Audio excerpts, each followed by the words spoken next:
Hi, it's Dr. Greg Barnes with Raleigh's Maximus Living Health Center at Greenway Chiropractic, and I'm here with the Mind Heart family.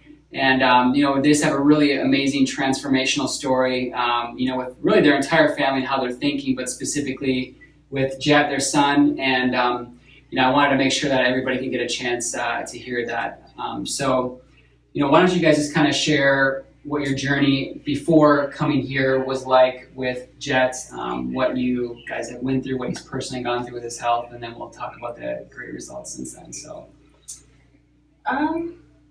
Jet was a really good baby. We got all of his shots for him and fed him what every parent feeds babies. We used baby food out of the jar, some organic, some not. Yeah. Took him to play group, socialized him, did everything we thought we were supposed to be doing. I would say around 14 months, after 12 months of all the vaccinations and everything, he started to show signs of ADHD, really young. Didn't respond to his name, didn't speak, into everything. And that just went on for a couple years. He was tested when he was 2.5, and his developmental level was still at 14 months. He had kind of stopped progressing. So at 3, they started medicating him and putting him in special ed classrooms. They diagnosed him with ADHD, ODD, and PDD, or autism, which was really hard for us. So we did the special education, we did the medicine, still doing everything we thought that we should be doing. And after maybe over 6 months of things just getting worse and nothing helping, somebody at our church told us about Dr. Barnes, and we walked up and prayed one morning for an answer, and the person literally gave us the answer right there. And something was telling us, yes, you have to go do this. So we came in, we met him. The first thing we did was change his diet, and we took out sugar and grains. Look up.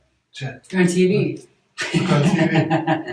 When we first came into the office, he was bouncing off the walls and all over the place. He had to be the first one adjusted because we had to be in and out because he couldn't sit still.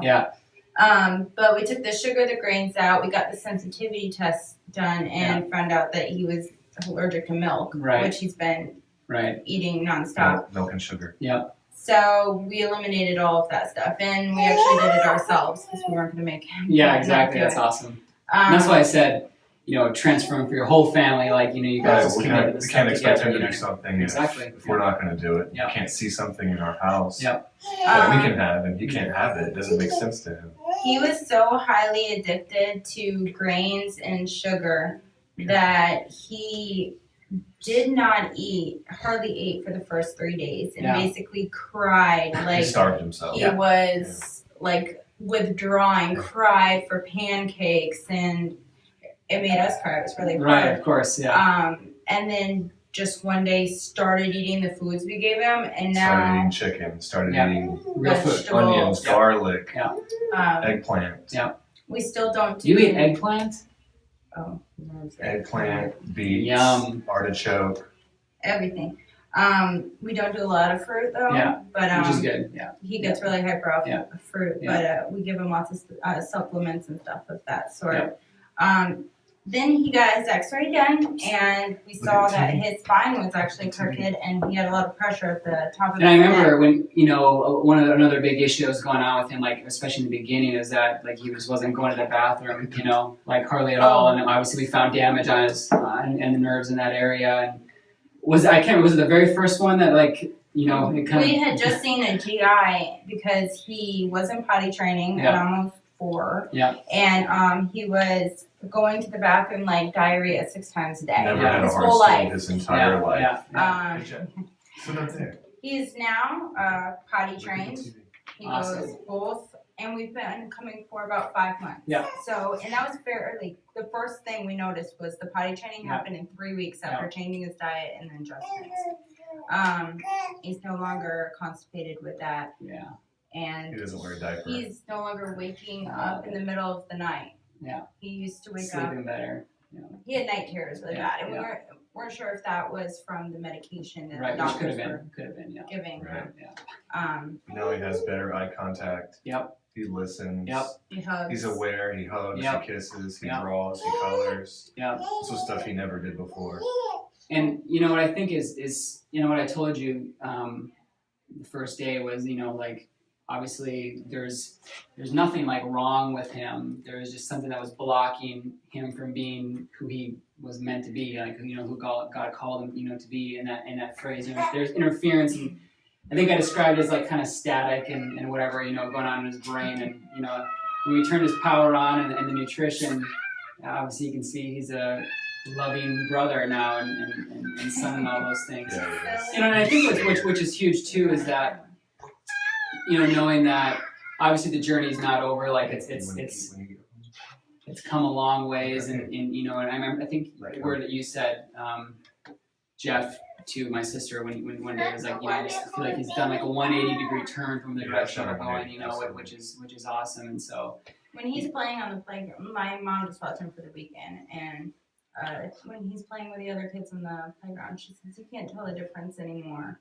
at all the way He's he completely plays. mainstreamed when you see him out in public. He used to with be kids. so hyperactive. He used to be aggressive with kids. yeah, He pushed kids off tops of the playground. Once.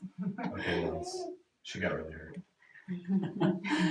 But he plays good. Yes. Don't pull on her shirt, sweetie. well that's awesome, you know, and again, that's why we just wanted to share this with, because I know there's so many families, you know, even just in our area here, but certainly around the world that are struggling with, you know, issues like that, and just being able to know that there's answers and there's hope, and just don't give up. And I think that's what I've been so proud about you guys is that, you know, you were 100% committed to just doing exactly what it needed to do, and you know, which is awesome. And Once you know, you find out the truth and you see it, it's hard to turn back from that.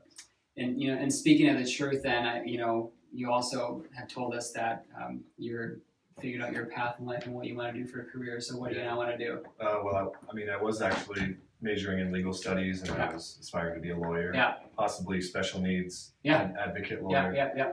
But you know, with him, he's losing his special needs label. Yeah. So I'd like to now also, you know, become a chiropractor and pretty much heal people the way you have. You've shown us basically what it means to eat right, to, you know, have a healthy body, and to live, like you said, like God, you know, want us to live, like optimally healthy. And you too, you've already had your first couple of adjustments, aren't you, lucky little girl? And she's unvaccinated. Yeah, not vaccinated. And That gets had- her Well, and adjustment. you know, you guys have taken your family now on an entirely different path, you know, and that's what Maximized Living is all about, is just showing people the truth of the 5 essentials. So, here, come back real quick on TV to say goodbye to everybody. Come back real quick. Say bye. You gotta wave right there. Wave and say goodbye to everybody. Say bye. Say goodbye. Bye.